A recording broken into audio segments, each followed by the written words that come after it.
16 are drastically altered. And two people become lost in... Well, you'll hear. It'll all come out as we go along. Norma and Hal, he's Harold Glenford III, have inherited an ancient brownstone on New York's East 58th Street. Hal hasn't seen the house or the uncle who left it to him since he was a little boy. He doesn't know what to expect any more than Norma does, as they inspect the old house now for the first time since it became their own. Yeah, you need a machete to get through these cobwebs. Well, nobody's lived here in 10 or 15 years, you said. But it's going to be beautiful. A little belt tightening, maybe, but we can make it.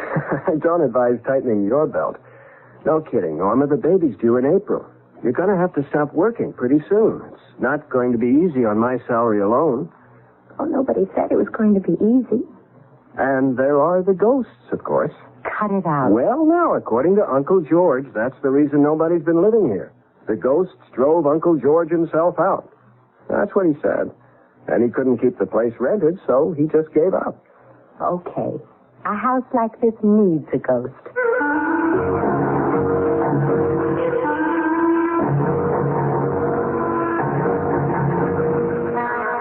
Our mystery drama, The Fatal Connection, was written especially for the Mystery Theater by Fielden Farrington and stars Jennifer Harmon and Nick Pryor. It is sponsored in part by True Value Hardware Stores. I'll be back shortly with Act One.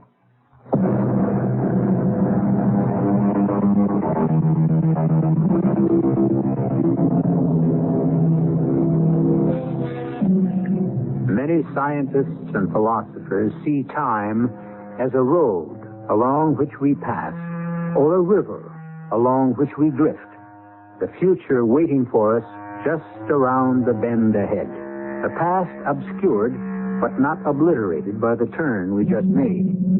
The rest of us, ordinary mortals that we are, find the moment in which we are currently trapped just about all we can handle. Norma and Hal Glenford have moved into their old house on East 58th Street. The furniture from their former three-room apartment only half fills the first floor. The second floor and the attic-like third floor will have to wait. Except, Hal, we'll have to have a nursery. You know, our baby's bedroom. You stand there, the living proof of it. And there's no place for it on the first floor, so we'll have to find a place on the second floor, right? Logical. Then our bedroom will have to be on the second floor, too, don't you see? I mean, we have to sleep on the same floor with the baby. Hey, you're right. I hadn't thought of it before. The back room on this floor makes a very small bedroom anyway. We could use it as a sort of, I don't know, music room or study or whatever. You make us sound very prosperous. We will be. Lawyers are always rich when they get a little older. I like the sound of that, Norma. Doesn't make any sense, but I find the simplicity of it comforting. So shall we go upstairs and see what's there for a bedroom and a nursery? Okay. I'll go first and clear away the cobwebs. Oh, we'll carpet the stairway. Later, of course. When we're rich. That's an old bedroom, as I recall. One of the doors is a linen closet. There are 5 doors, so that leaves just 3 rooms. One more than we need.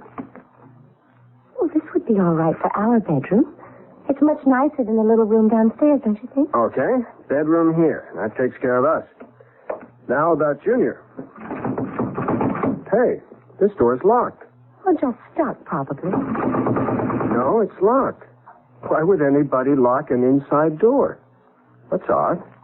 Where did I put that bunch of keys the lawyer gave us? In your jacket pocket, dummy. You think maybe there's a treasure hidden in that room? Or ghosts. It's been locked for a while.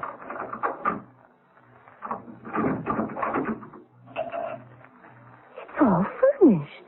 Son of a gun. Right out of the 19th century. It looks like what used to be an upstairs sitting room or something of the kind.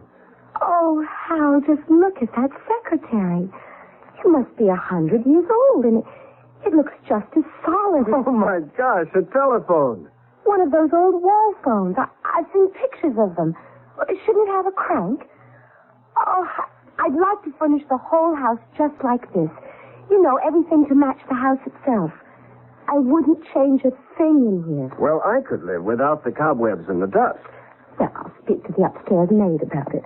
Good help is so hard to come by lately, my dear. Have you noticed? Oh, I have indeed. It's the times, I'm afraid. Everything seems to be going to pot. What? Darling, would you believe it? The butcher today wanted 18 cents a pound for steak. Just plain old beef steak. 18 cents a pound. Well, they might as well eat at Delmonico's if it costs that kind of money to cook at home. Oh, let's, shall we? This evening? Well, why not? I'll order a hack. Excuse me, my dear. Operator, I'd like a hansom cab sent to 621 East 58th Street at once. At once, understand? We'll be going to Delmonico's. Let's go back downstairs where the 20th century is and see if there are any hot dogs in the refrigerator.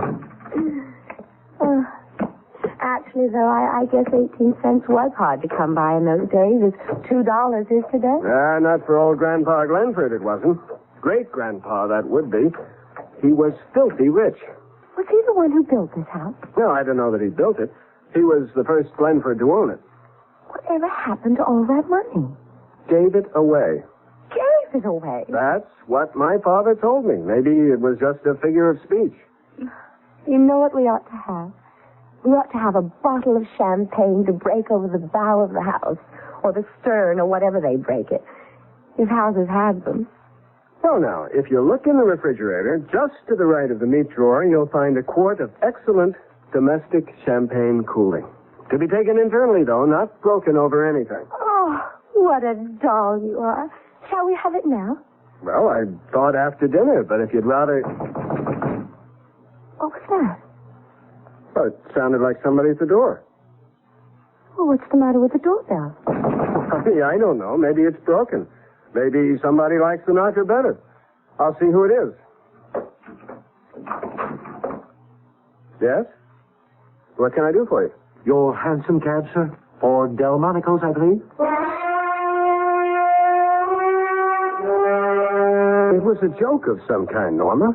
Who played it if it was a joke? I mean, who knew you made that nutty pretend phone call upstairs? I don't see how it could be a joke. Well, then, a coincidence. There are hansom cabs still operating over at Central Park. Oh, sure. And one of them just happened to drive all the way across town. And as long as it was in the neighborhood, the driver just thought he'd knock at our door and tell us our cab was here to take us to Delmonico's. Oh, come on, Hal. Well, okay. You explain it. I can't. That's what's bothering me. Well, you don't think... No, you surely don't think... No. No, of course I don't. What did the driver say when you sent him away?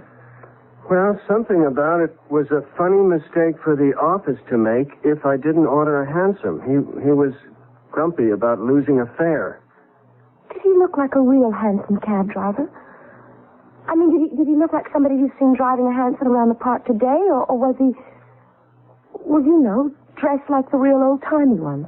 I didn't really notice. Look, now, why don't we just forget him? Why don't we just have dinner and see what's on TV and drink our champagne and go to bed? I've got to go to work in the morning, even if I do live in a mansion. Especially since I do.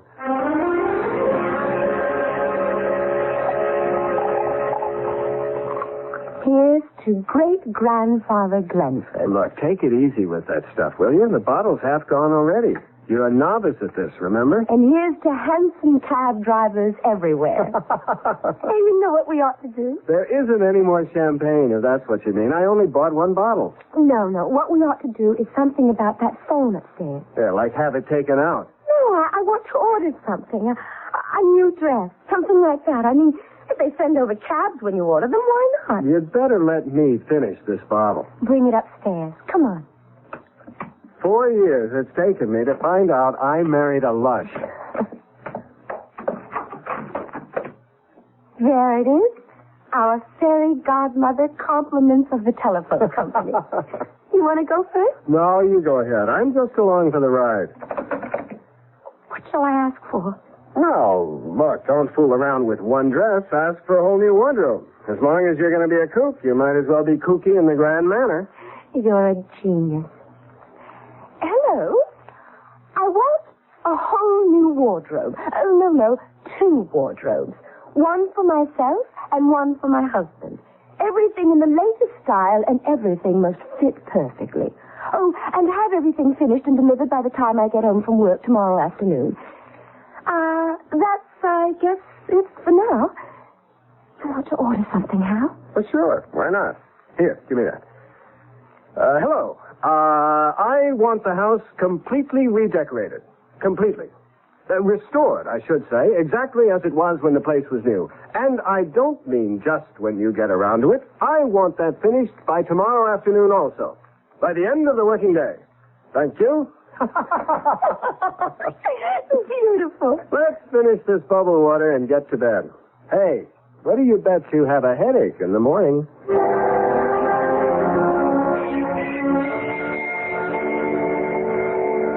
You'd have lost that bet. No headache. All I want is a cup of coffee, though. Me too. That's all we have time for anyway. Well, pick me up after work this afternoon. Sure. I may be a little late, though. That's okay. A secretary's work is never done.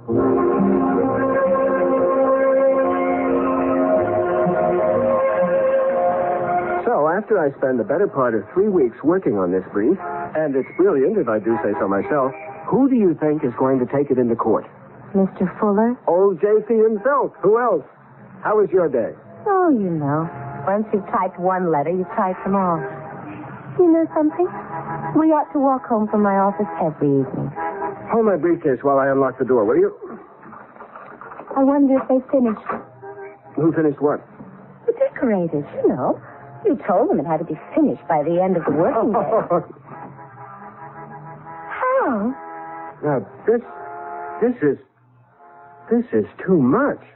I mean, what kind of a joke? It is, Hal. It's all been redecorated, restored. Just like you ordered. Oh, Hal. Hey, where's our new television set? Now that is going too far. That set cost color TV. That was a 21-inch screen. But how did they do it? Who did it? I mean, I can't figure. Hal. What? The refrigerator's gone. Look at this thing. What is it? It's an old ice box. It's full of ice. I don't think you can get ice like this anymore. There's something. This is all wrong, Norma. It's not a joke, is it, Hal? Nobody makes this kind of a joke. A coal range. An old coal range. My grandmother Scott had one of those out in her summer kitchen. Nobody used the things even then. The toaster, the blender, everything, Hal, it's all gone. That telephone. That damn telephone. It's real, isn't it? It really is real. You tell the telephone you want something and you get it. It's like a genie in a bottle. You just order it and I think I'm scared. All right. If it'll work one way, it ought to work the other too. In reverse. What are you going to do, Hal? Come on. I'm going up there and I'm going to tell that lousy telephone to put our own stuff back in this house and then leave us alone. That's what I'm going to do. Now listen, you, whoever you are, I want you to stop. Number, please. Oh, my God. Hal? Norma, let's get out of this place.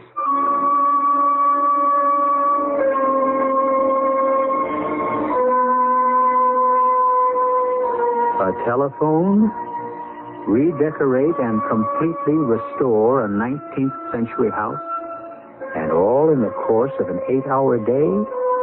It seems impossible, doesn't it? And yet there it is. And somebody did it. Or something. We'll look into it further when I return shortly with Act 2. Time. One of the many things we still don't understand about our universe. Now here, in an old house on New York's East Side, Hal and Norma Glenford have found an antiquated telephone that seems to constitute some kind of flaw in what we consider the natural passage of time.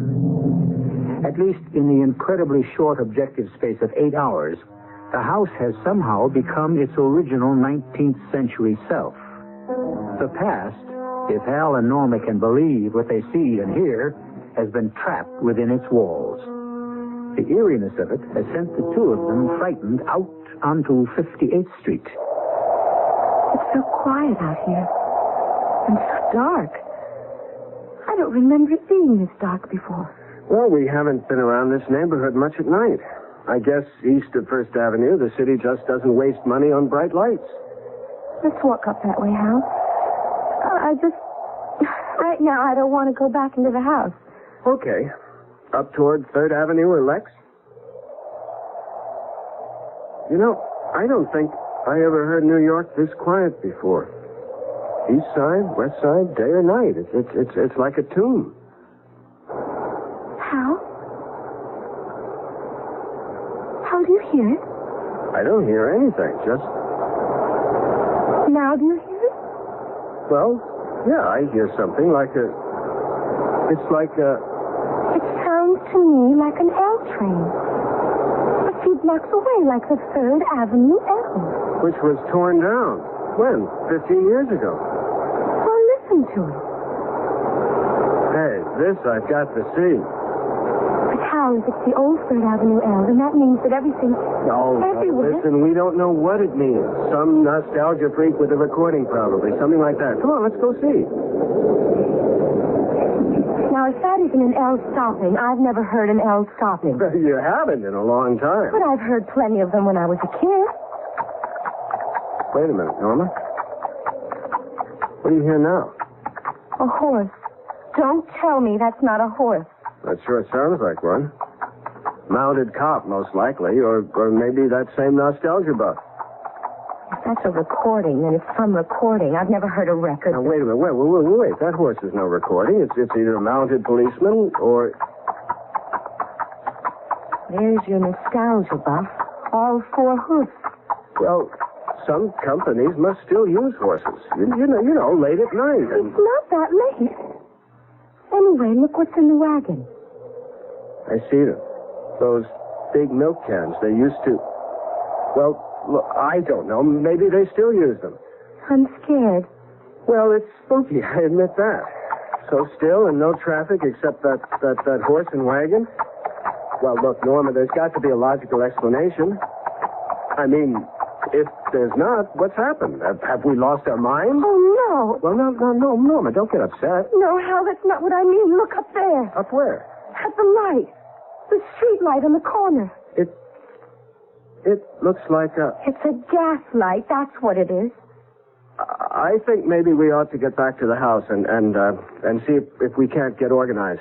It's back there, too, Hal. Okay, but if everything's gone back to the 19th century or something, let's at least go back and face it in our own home. If we still have a home.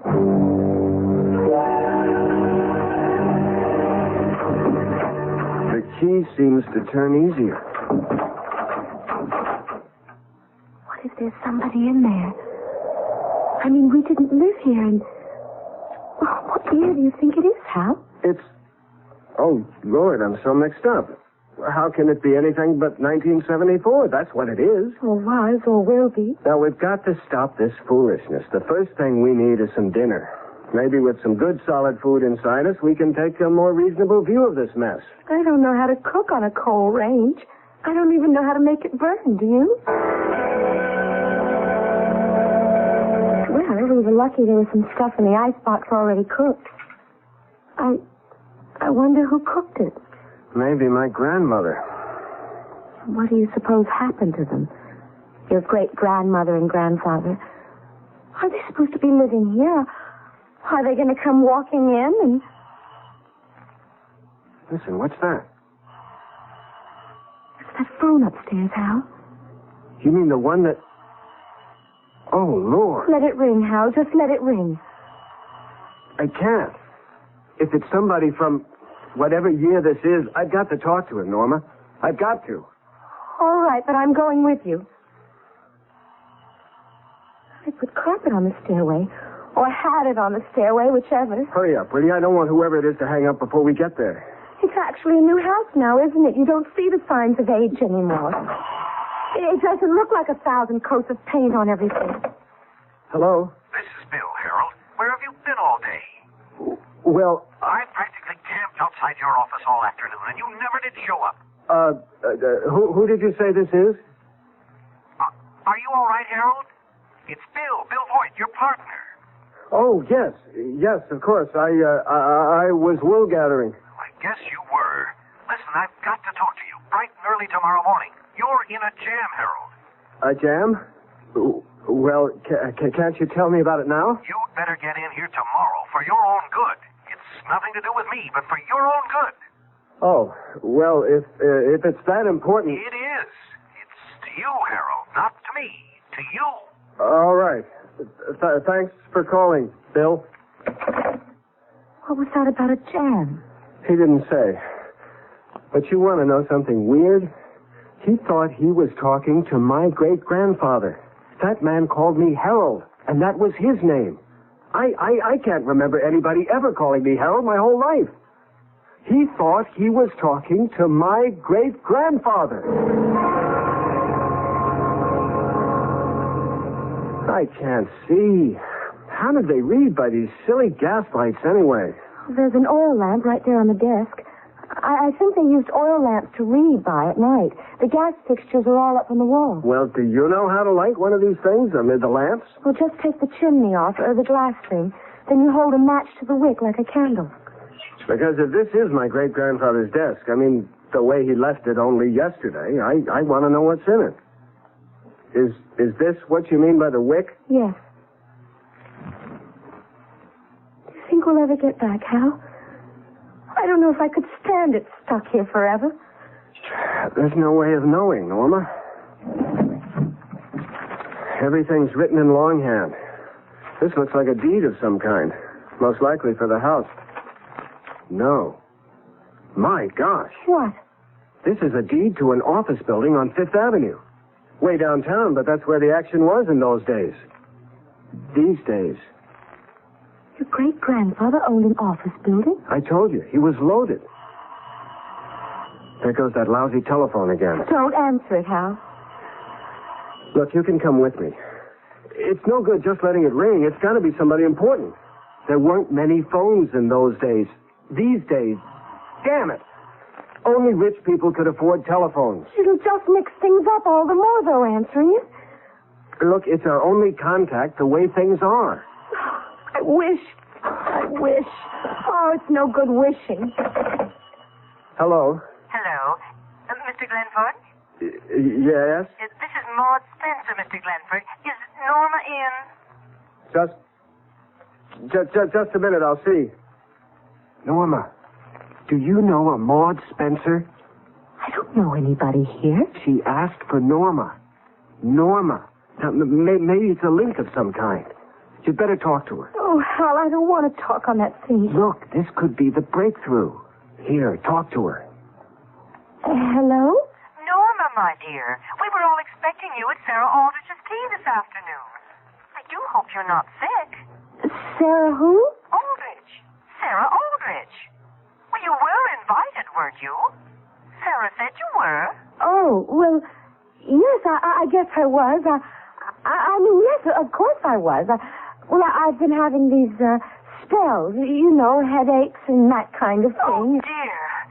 No trouble about your delicate condition, I hope. Well, it's related, I guess. Nothing to be concerned about. I'm just supposed to get a lot of rest, you know, stay at home and take it easy. Oh, dear. Is there anything I can do? I'll come and see you tomorrow afternoon. No, don't do that. What? I mean, I'm sorry. I didn't mean it the way it sounded. All I meant was I'm perfectly all right. I really don't need a fuss made over me or anything like that. It just isn't necessary. That's all I meant. Well, I'm sure I have no wish to intrude where I'm not necessary. I wish you wouldn't. Hello? She hung up. It wasn't anyone you know? No, I was supposed to have gone to Sarah somebody's tea this afternoon and didn't show up. Well, it could have been the breakthrough. One thing, whoever was supposed to have answered this phone is called Norma, and she's pregnant. I'll tell you this.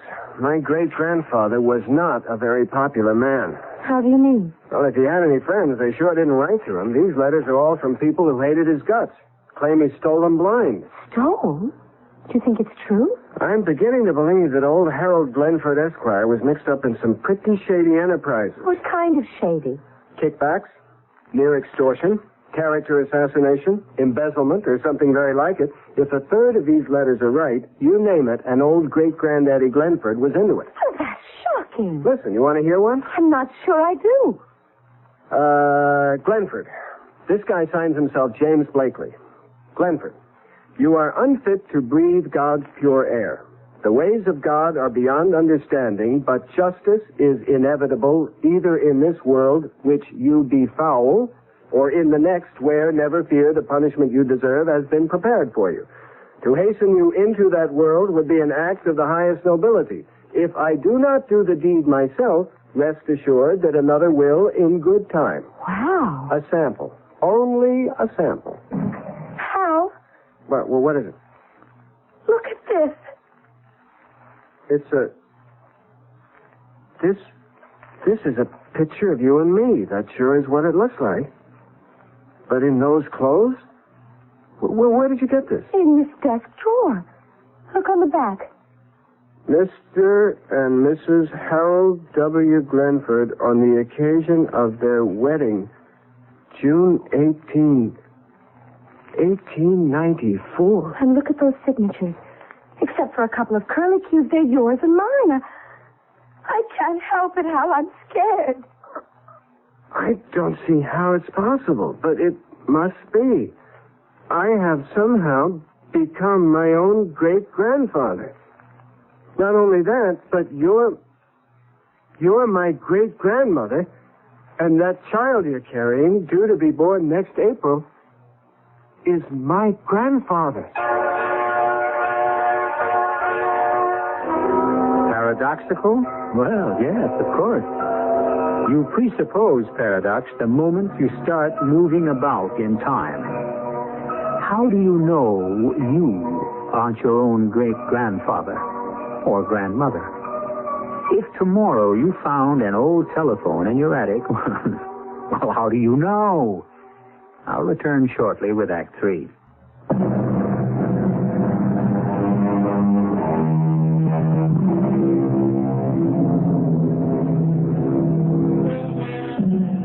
If I had my life to live over, that's not an uncommon expression. We've all heard it. But have you ever heard anyone say, if I had my great-grandfather's life to live over? That's exactly what has happened to Harold Glenford, if his conclusions are correct. He has not only gone back in time to his great-grandfather's day, but he has also taken on his great-grandfather's identity, and the wife he loves is now, as he must believe, his own great-grandmother. A situation of many complexities. Hal has broken open the strongbox he found in old Harold Glenford's desk and has gone quickly through its contents. Well, there's one comfort. If we actually are my great-grandfather and grandmother, we're very rich people. Well, what difference does that make? A lot. If we're stuck in this time. I want out, rich or not. Well, honey, so do I, of course. But there are securities and deeds in this strongbox representing well over $1 million in assets. And $1 million was really worth something in 1897. Is that when it is now? Mid-November of 1897, according to the dates on those letters I read. How can't you do something about it? What? Invent a time machine? Look, I don't know. Maybe it'll just happen. Like the other time, only in reverse. Norma, I'm sorry. That's the best I have to offer. Meantime, I think we ought to get some sleep. Sleep? In the middle of a thing like this, sleep? Try to, anyway. I wish we had that bottle of champagne we drank last night. Oh, Lord. It wasn't last night. The grapes that went into that champagne haven't even been planted yet.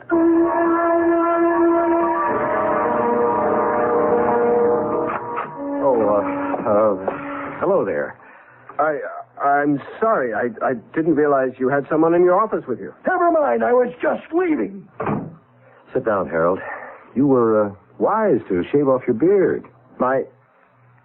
Oh, yes. Well, my wife never really liked it, and I thought... Well, it served you well. Blakely didn't recognize you. Was that James Blakely? What are you talking about? You know perfectly well it was James Blakely. No, I mean, I had a letter from him yesterday. I could have... you know I could have him in court for some of the things he said? Yeah, that's rather funny, you know. You having James Blakely in court instead of the other way around? That's really very funny. I don't think I know what you mean. Well, that's neither here nor there. I want to dissolve our partnership, Harold, as of this moment. Oh? Do you mind telling me why? Do you really think that's necessary? I wish you'd tell me... All right. I've had my fill of being a thief's associate. Now, wait. I know. I took my share in the beginning. You're not the only fool in the room, but I'm through with it now. And thank God I had no part in the Blakely thing. All right. I was checking things over last night. Thinking things over. Some of my business tactics have been, all right, shameful. I admit that. But I decided last night to change things. I mean, no shady dealings of any kind from now on. I see. Change things. And make restitution? Well, where it's reasonable, where it's possible. Without costing you money, you mean? I don't believe you, Harold. Not for a minute, I don't. How are you going to make restitution to Jim Blakely? I don't...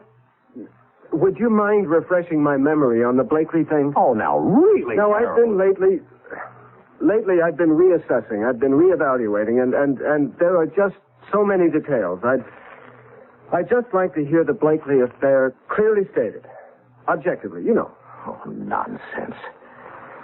Well, all right, if you want to hear it all over again, if you really want to wallow in that miserable can of worms a second time. Please. Bill, it would help me. Well, Blakely came to you in the first place, looking for a handout. On the tape, granted. I'm sure you haven't forgotten that. No. You were still under 30 at the time, but you were already under my guidance, damn it. That's what I hate. You were already a power in the construction industry. Blakely was sure you gave kickbacks, and he wanted one. Then he was as much to blame as I if he came to me. At the time, you managed it so that you had his signature on a dozen damaging documents. And you never signed so much as a letter to him. You remember that? Well, you've always worked that way, and you gave him a low bid on that job, and good value, too. The State Parks Commission building, wasn't it? I don't remember. And Blakely got a promotion because of it, and another, until he was made State Highways and Buildings Commissioner. It wasn't until then that you started blackmailing him. Blackmail? Well, it's not an uncommon practice. And you bled him white. No more kickbacks, but every contract out of Blakely's office has gone to you for... What's it been, 2 years now? Well, if I put him where he is in the first place... They've caught him, Harold. He's going before a grand jury next week, and they'll indict. He's finished. There isn't a shred of evidence against you except his word, which, of course, isn't worth a tinker's damn now. You never signed a thing, did you? A man who signs damning documents is nothing more than a fool, like Blakely. Well, does that refresh your memory? It puts things in perspective. Well, as I've told you, I'm very happy that I had anything to do with the Blakely business. Right now, he's thinking about killing you. No, seriously. That was just what he was telling me. Oh, God. What's the matter? Nothing. I just remembered something. I'll have to leave now. There's something I must do. But before you go, about dissolving the partnership. I don't know how you feel about it, but Anything you say. It doesn't matter. We'll do it any way you like. It isn't important now. Hal?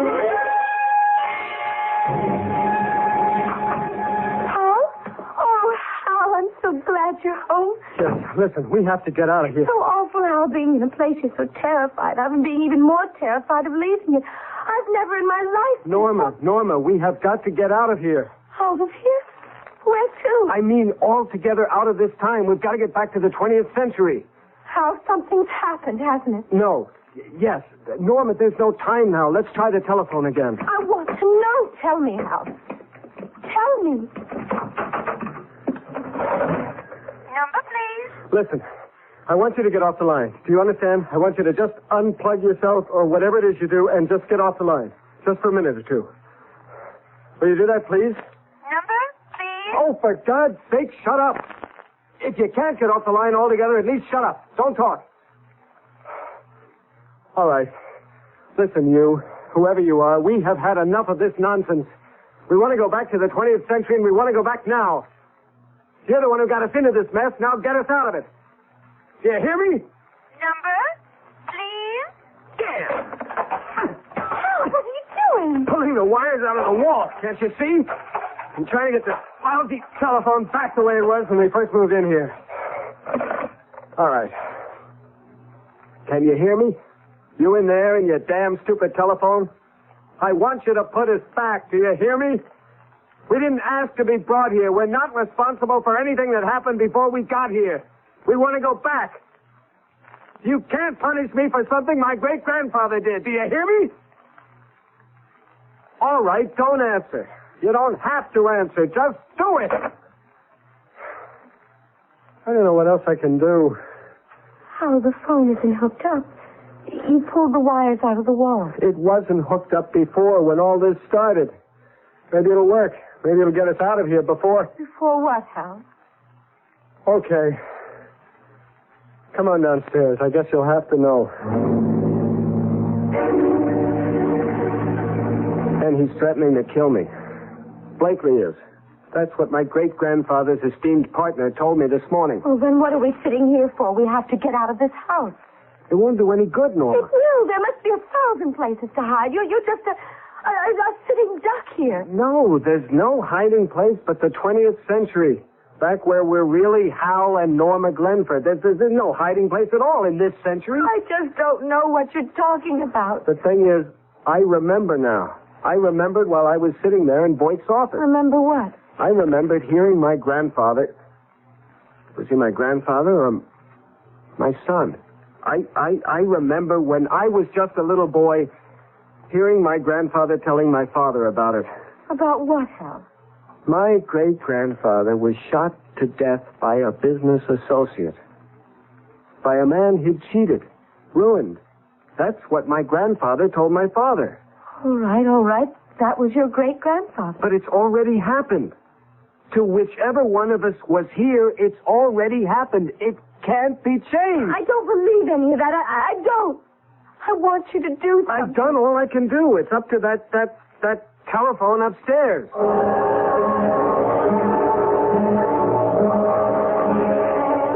Maybe if we just sit here and think 20th century, it'll work.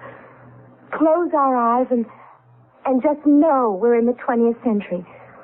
Listen for auto horns. Think about the Pan Am building. Try to decide what we'll watch on TV later. Breathe the polluted air. Mightn't it work, Hal? It couldn't hurt. Close your eyes. That'll be Blakely. Don't answer it. Do you think I'm crazy? Now listen to me. If he's got a gun, he can get at us through the front window. I want you to head for the coat closet as fast as you can and get in there and stay in there until I tell you to come out. Have you got that? Yes. Norma, get in the closet. No. Not as long as you... Get down, Norma. Get down on the...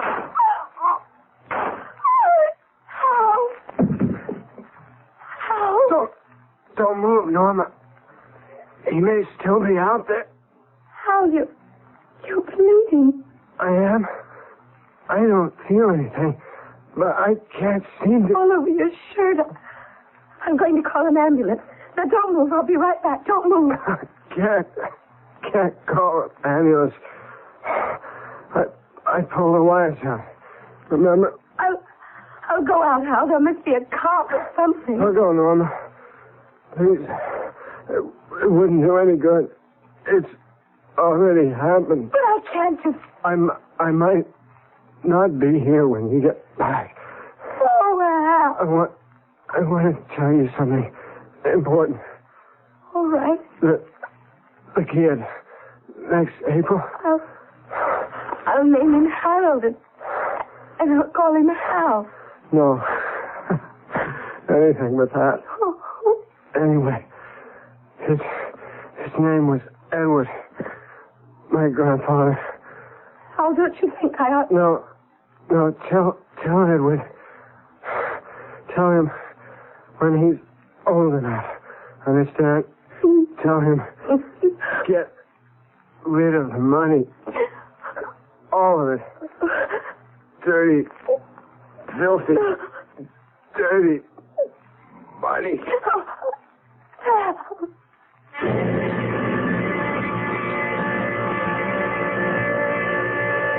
Justice must be served. That goes without saying. But how many times? It's unlikely, of course, that anyone listening to me at this moment will ever find himself unexpectedly living in the 19th century. But just in case, how much do you really know about your great-grandfather? I'll be with you again in a few minutes.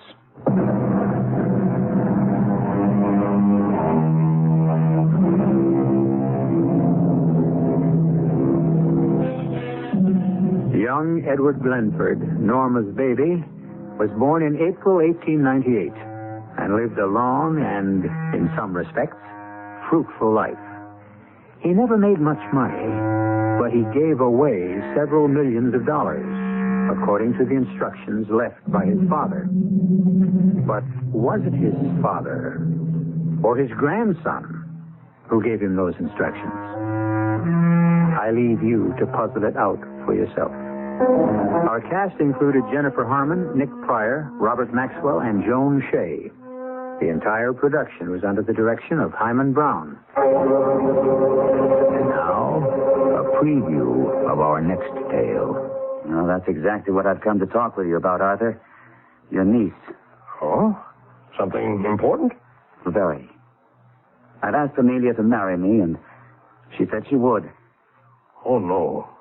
I've never lied to you, Arthur, and there's certainly no reason for you to... Don't be a fool, Gerald. I didn't mean that Amelia had turned you down. Of course, she accepted you. I don't understand. I know, and I'm reluctantly forced to explain.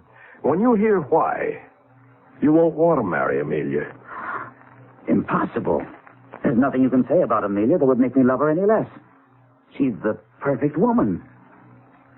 She's not a woman. What did you say? I said Amelia is not a woman. She's a robot. This is E.G. Marshall inviting you to return to our Mystery Theater for another adventure in the macabre. Until next time, pleasant dreams.